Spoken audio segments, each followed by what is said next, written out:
Okay, welcome back to our third lesson. Today we're going to be talking about conditionals, operators, and built-in events. I don't think this video will be that long, but there is a bit to talk about, so I guess let's just go ahead and get started. I have a script in script service, and I'm going to sort of talk about conditionals and operators at the same time. I'll sort of like mix it because they sort of use each other, or at least conditionals use operators. So to explain what a conditional is, they're basically if statements, and if statements are you can say cause and effect relationships. So the type one, you'd say if then. So if blank, then blank would happen. So we can start off with typing a variable, which would be a number. Let's say 10.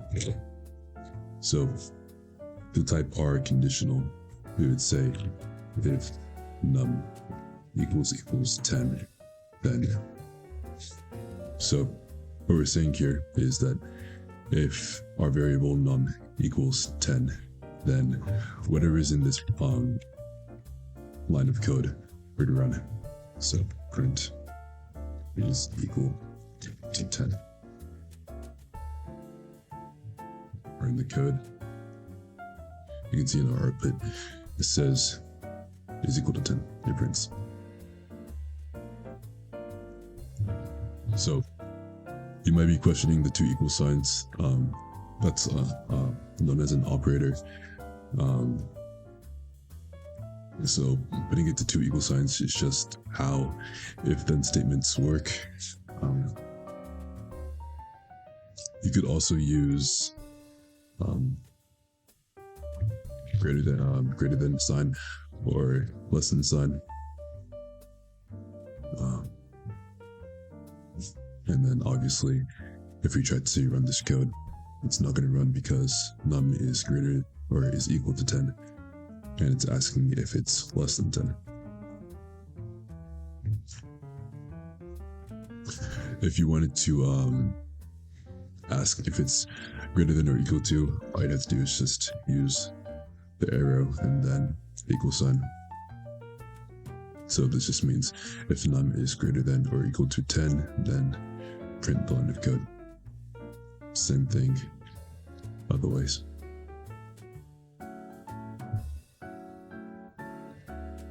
Okay.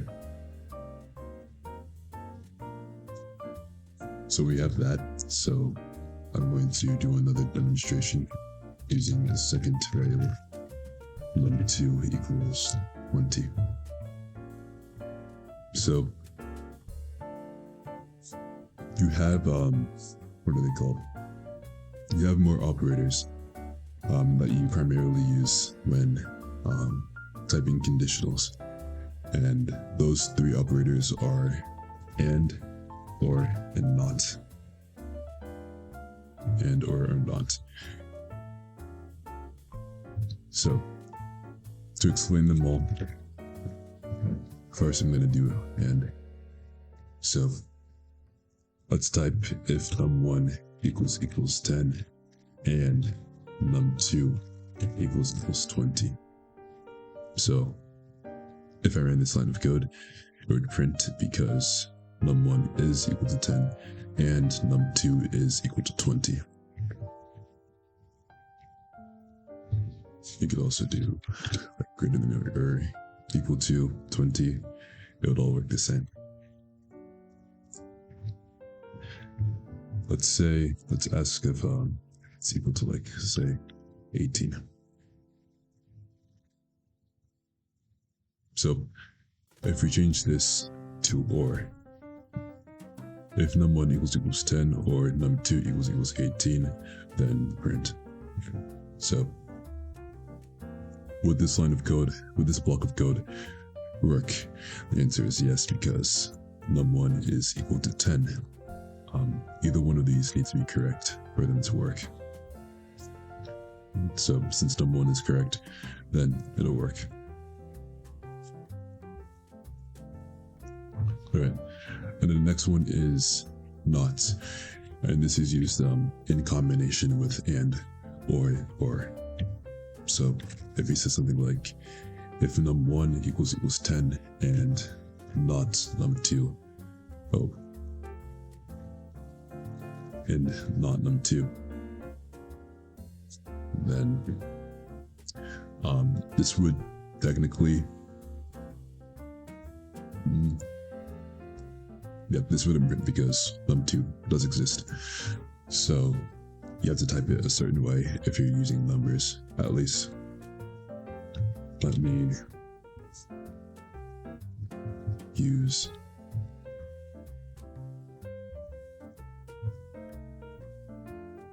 objects instead.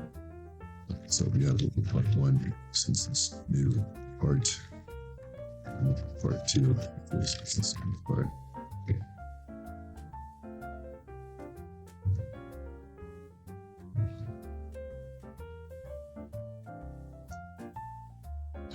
Actually, let's keep on using numbers. That should be a little bit easier to keep up with. But yeah, you can use not to it's basically just the opposite of the condition. So if it's not num2, then it will not run. So and is both conditions being true, or is either condition being true and then not is again the opposite of the condition.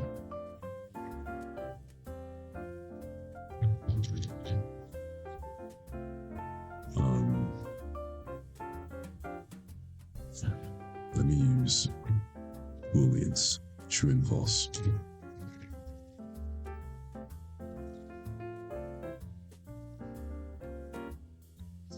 Alright, so let's type out if bool1 equals true and not bool2.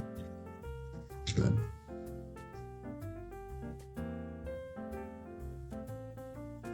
alright, so what we're asking here is basically if bool1 is equal to true and not bool2. So this is saying not false. Then print hello. Alright, so there are two more types of if statements that you can use, and those are else if statements and else statements. So if we type something like if bool1 equals true, then print hello. Else if bool1 equals false, then print goodbye.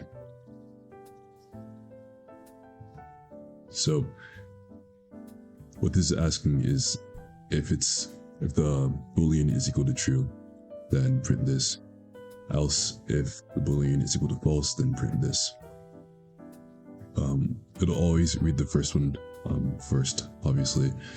So if this were to be true, or it just goes down the line basically. I don't need to explain it, but if this isn't true, then it would go to this, but this is true. So, and you can do it this as much times as you would like to. If you have the same one, of course, then it's gonna error because it already calls for this. Right, and then the next one is else. So it's basically it's the false. So if this isn't correct, or if this isn't true, then it's going to go to our else, which just means that, well, let me type in else if here.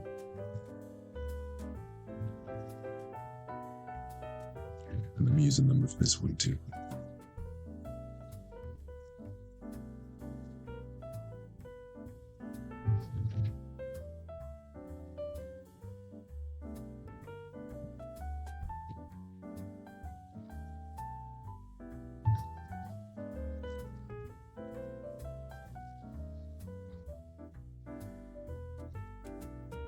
Okay, so here we're just what else does is just if none of the options above are true, then it'll resort to else and it'll run the code instead of else.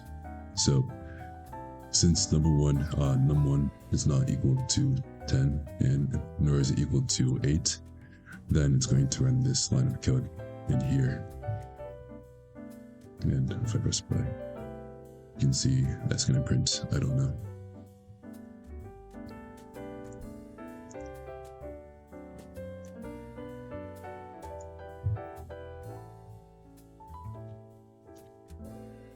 Alright, cool. One more thing, when using else if statements, just know that it's either going to be one or the other that works. If you want to do, if you don't want it to be one or the other that works, you just have to type multiple if statements. But with else if, it's just either this or this runs. That'll be useful information for future context, but you know. All right, let's talk more about operators. And I'll use a value as an example.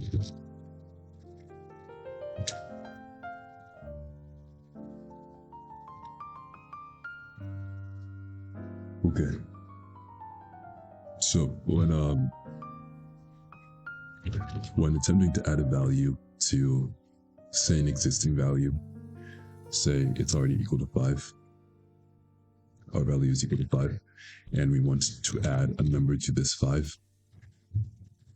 One way to do it would be typing val.value is equal to val.value plus 3, for example. So what this is saying is just our value is equal to 5 plus 3. Instead of doing that, which may waste time or is just inefficient, you could use operators, compound operators, to just cut it on time. And that would just look like this. So to just add on to an existing number, all you'd have to do is just type plus equal sign and then the number you want to add on to the value. You can do the same thing with subtracting or multiplying, dividing, you know, all those mathematical symbols.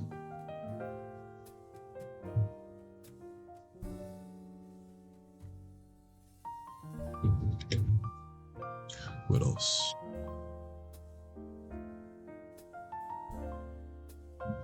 One more thing about if statements. Okay, so when using and, or, and not, you should be a bit careful with how you type the if statement. So say for example,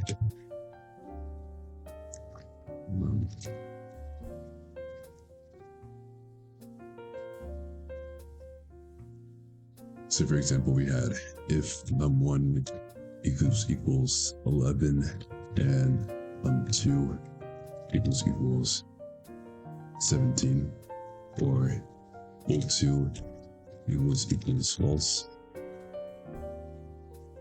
Alright, so there's, I think, 2 different ways to interpret this line of code. You could either be saying if num1 equals 11 and num2, you could be like combining these two, if this and this, or this.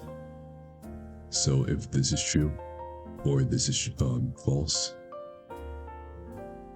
Or you could be saying if this is true and this is true or false. So to make it easier on Roblox and to make it easier on yourself so they know how to interpret the message the way that you want them to, you just use parentheses to separate the operators.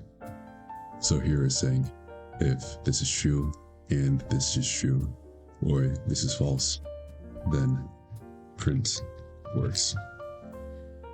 So if we ran this code, you can see that it does print works. You may be asking, number 2 is incorrect because it should be equal to 18. What we're saying here is if this and this or both 2 was false, and since both 2 is equal to false, then the code is going to run. Now if we do put our parentheses here, if this is true and this is true and this is false, or this is false, then print works. If we run the code, you can see that it still prints because number 1 is equal to 11. So if we change that to 12 and run the code again, you can see that it does not print because both of these, number 1 equaling to 12 and both of these being equaling to what they should be equal to, need to be true in order for the condition to run. So since num1 is not valid, then the entire code is not going to run. It might be a bit confusing, but really just practice it. It gets easier to understand as you keep on coding. And then another thing I want to say about if statements are that when typing booleans, when using booleans or true or false values in if statements, you don't necessarily have to type that equals false. You can use the not operator, and that'll just you type that at the beginning. Just type not bold 2. That's basically just saying if it's not true, then it works. And you can see since the value we're asking if it's not true, but it is true, so it's not going to print. So you don't have to type equals true every time, or equals false. You can just type not, and it'll work the same. The same thing goes with Boolean values, bool values, sorry. So if you type this, then it'll work the same way. Okay, I think that does it for conditionals and operators.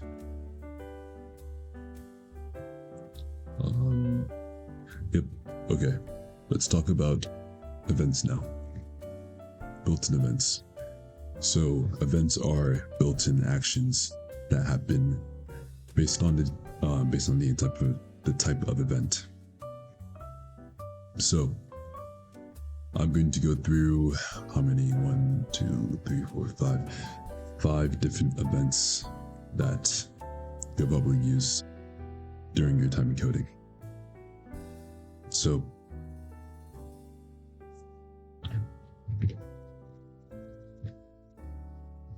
to distinguish an event, you can see this purple lightning bolt. I don't know if it's going to be yellow for you. I think it's just an update, but if it's not purple, then it's probably yellow. But yeah, these are what the events are. You can see changed, player added, job removed. All these are events. So the first one we're going to talk about is player added. And when typing events, you connect a function to them. So :connect, and then inside of these parentheses, you type function, put another 2 parentheses, press enter, and there's your connected event. And so basically what player added is anytime a player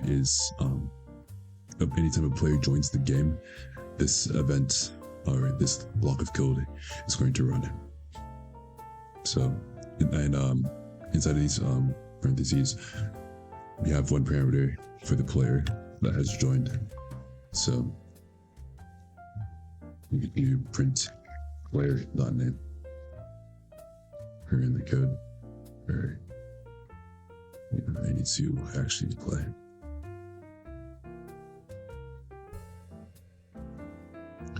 You can see in our output, it shows my username. So yeah, again, it runs anytime the player joins the game. And this parameter gives us the player that has joined the game. The next one I'm going to talk about is kind of similar to player added, and that's called character added. Again, connect function. And another thing is that let me talk about this first. So in these parameters, instead of player, this time it's going to be character, and it works the exact same way, except it gives you the it runs anytime the character has loaded into the game. So what I was going to say is that you don't necessarily have to type functions this way. You can connect a pre-typed function. So if we did local, or if we did test function, equals function, parentheses, print, and here I'm going to type character, print character.name.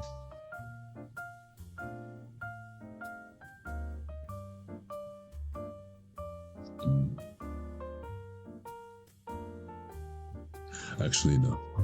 I'm gonna do just print character as join. Okay, so if I erase this, and I talked about functions earlier, so you should know how to do this, but you just connect your function like this and it'll work the same way.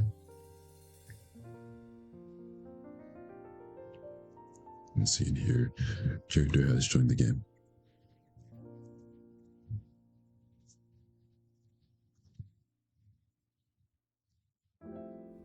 All right, awesome.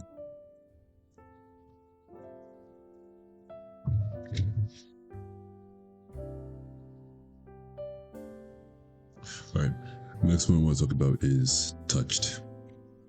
So in here, I'm going to take advantage of this.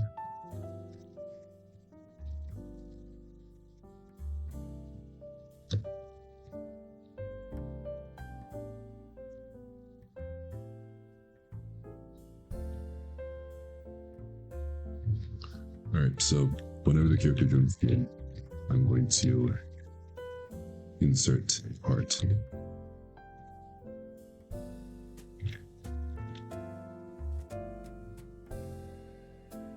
Into the workspace.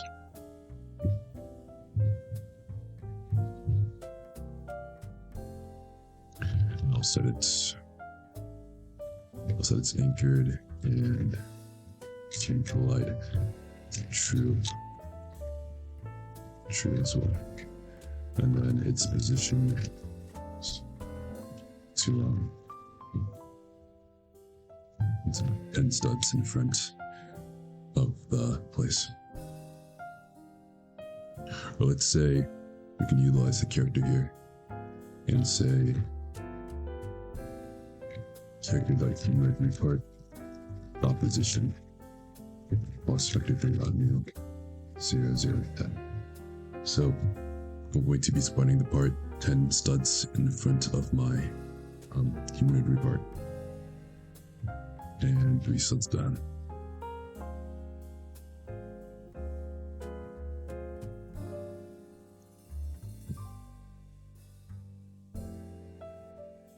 Oops, I'm behind. Okay, so here's our part.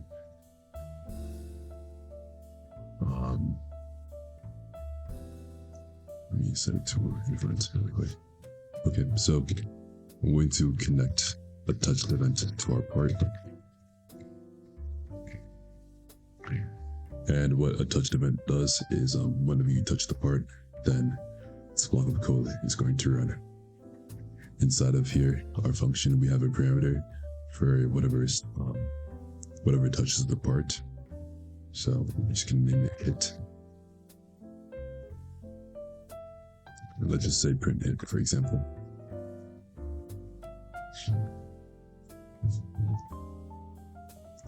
So whenever I touch this part, you can see that it's printing the part that is touching the actual part, like my limb that is touching the part. So left leg, right leg, sometimes the human part. Yeah.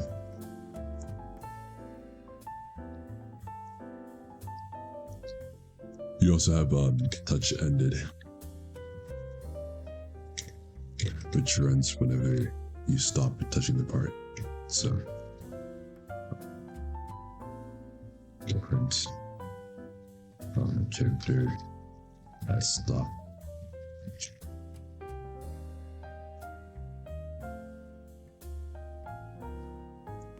So if I step on this and step off, you can see character has stopped touching whenever I stop touching the part.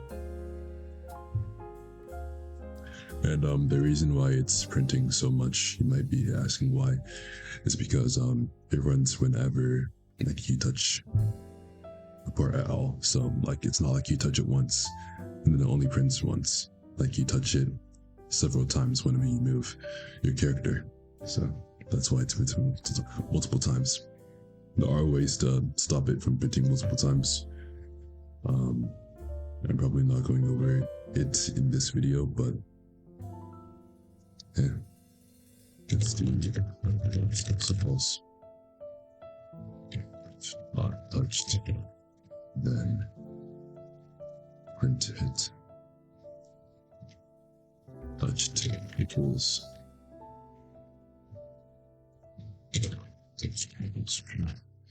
touched equals false.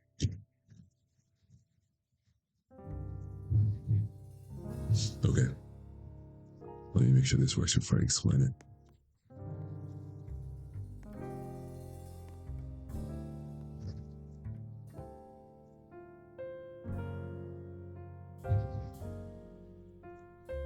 Let me also make the part bigger.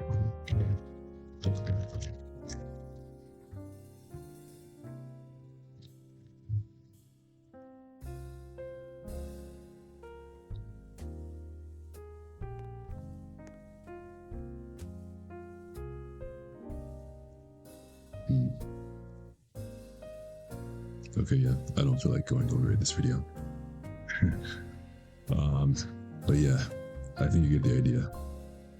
If you really do want to know how to make it only hit once, and just, I guess, let me know, and I'll tell you. But not really relevant right now.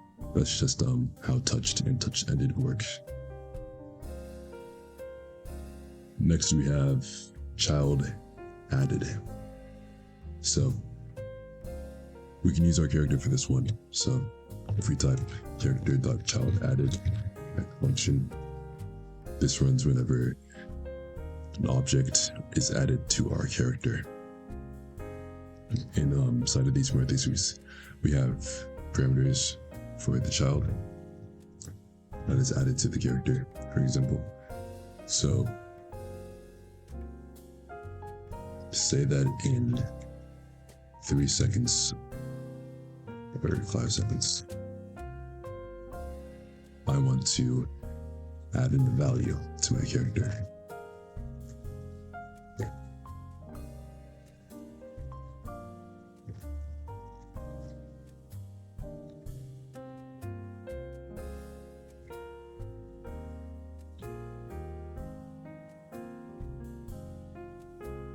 Print child.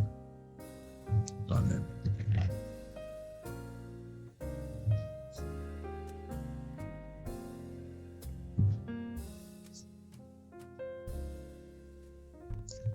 Alright, so you just saw probably that after about 5 seconds, it prints it valued because it was just added into my character.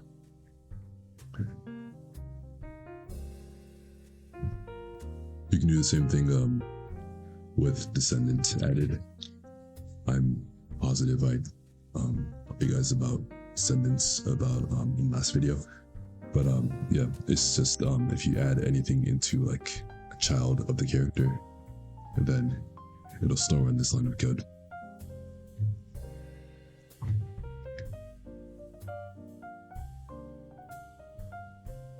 Okay, next we have changed. So let's use value for this. Val.changed function. And changed just runs whenever you change any property of the object. So if we changed if we waited like another 3 seconds and changed the value to 3, print something changed.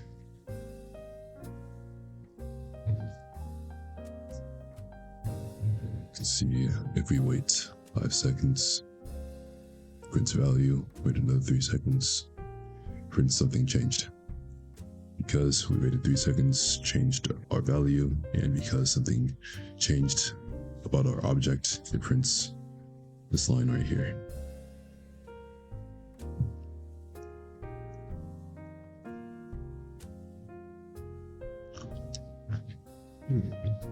Okay, and then we have one more. I don't use this often. I just thought it would be cool to know. But we have ancestry changed.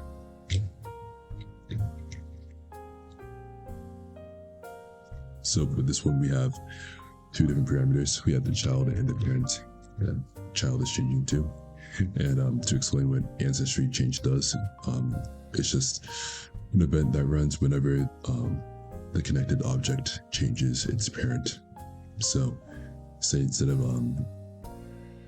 the value's parent, say we waited like 3 seconds and changed the value's parent to character, to workspace. And child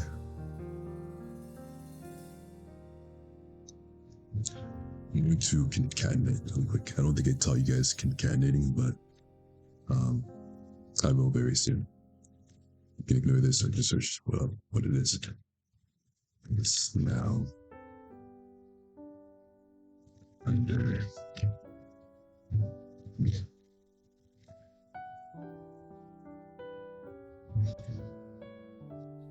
ran the code and we wait a bit. Here's our value. Something changed. Another 3 seconds. Oops.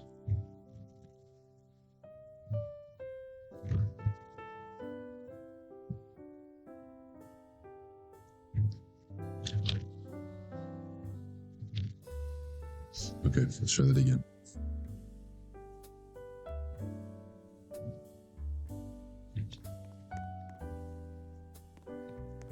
Value. Something changed. Value is now under workspace. Alright, so yeah, useful for if you want to ever know whenever an object, its parent changes. So yeah. Alright, and that's the 5 that I wanted to talk about. So that should conclude this video.